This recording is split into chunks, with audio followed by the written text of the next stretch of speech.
আসসালামু আলাইকুম, সবাইকে কেমন আছেন সবাই? আশা করি সবাই ভালো আছেন। আমিও আলহামদুলিল্লাহ ভালো আছি। তো আজকে আমি রান্না করতেছি খাসির মগজ। খুবই মজা হয়েছে। এভাবে ঘরোয়াভাবে রান্না করে দেখবেন। ইনশাআল্লাহ অনেক মজা হবে, অনেক টেস্টি হবে। তো আজকে আমি রান্না করে খাইলাম। খুবই মজা হয়েছে রান্নাটা। তো প্রথমেই ফ্রাই প্যানে আমি তেল দিয়ে পরিমাণ মতো পেঁয়াজ দিয়ে মশলা দিয়ে ভেজে নিই। এখানে আমি পানি দিয়ে তারপরে যাতে মশলাটা পুড়ে না যায় এখানে ধনিয়া তারপর জিরা বাটা দিয়ে সুন্দর মতো মরিচ দিয়ে স্বাদ মতো লবণ দিয়ে দিলাম। তারপরে এটা আমি ভালোভাবে কষিয়ে নেব। পানি দিয়ে যত বেশি কষাবেন ততই মজা হবে। আর আগুনটা একদম তাপটা একটু নরমাল ভাবে দিবেন, নাহলে বেশি তাপ হলে একদম পোড়া পোড়া লাগে যাওয়ার সম্ভাবনা আছে। তাই হালকাভাবে তাপ দিয়ে আমি সুন্দর মতো কষিয়ে নিলাম। কষানোর পরে যে মগজটা আমি রান্না করানো মগজটা আমি ভালোভাবে কুসুম গরম পানি দিয়ে ধুয়ে নিছি, যাতে না খুলে যায় বা না গলে যায়, এরকম পানি দিবেন। ধোয়ার পরে এখানে আমি মজকগুলা দিয়ে দিতেছি।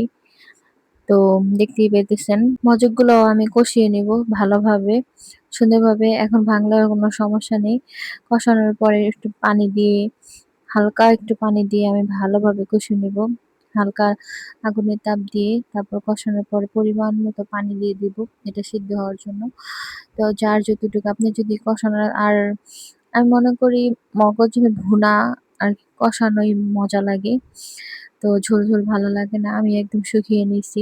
তো এখানে আমি শুটকি রান্না করব। শুটকির জন্য বেগুন আর আলু টমেটো কেটে নিছি। তো এখানে বেশি পরিমাণ লাগে না, আরেকদিনও রান্না করছি।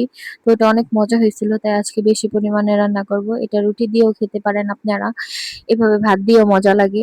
ঘরে কিছু না থাকলে শুটকি দিয়ে সিম্পল ভাবে রান্না। তো আমি বেশি করে পেঁয়াজ আর তেল দিয়ে দিছি। তো হালকা হলুদ মরিচ আর ধনিয়া হালকাভাবে দিয়ে দিব। এখানে বেশি উপকরণ দিব না। আম, তো আমি দেখতেই পাইছেন যে শুটকিগুলো আগে আমি টাইলা নিছি। টালার পরে আমি কুসুম গরম পানি দিয়ে এটা সুন্দরভাবে ধুয়ে নিছি।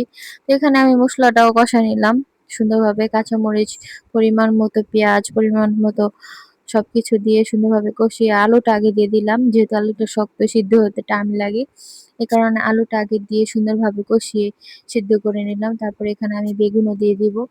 বেগুন দিয়ে সুন্দরভাবে কষিয়ে কয়েকটা টমেটো তারপর কাঁচামরিচ ফালিয়ে দিলেও মজা লাগে। তো এখানে আমি সুন্দর মতো আদা সিদ্ধ করে নিছি। তো আদা সিদ্ধের সময় আমি শুটকিটা গরম পানি দিয়ে ধুয়ে একটু ছেঁচে নিছি। তো এটা ছেঁচে নিলে গ্রানটাও ভালো আসে, দিলেও মজা লাগে।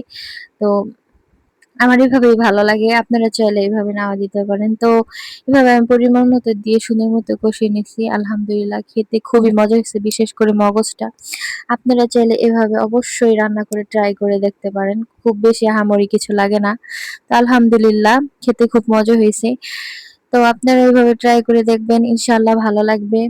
তো ভালো থাকবেন। আল্লাহ হাফেজ। Bye bye.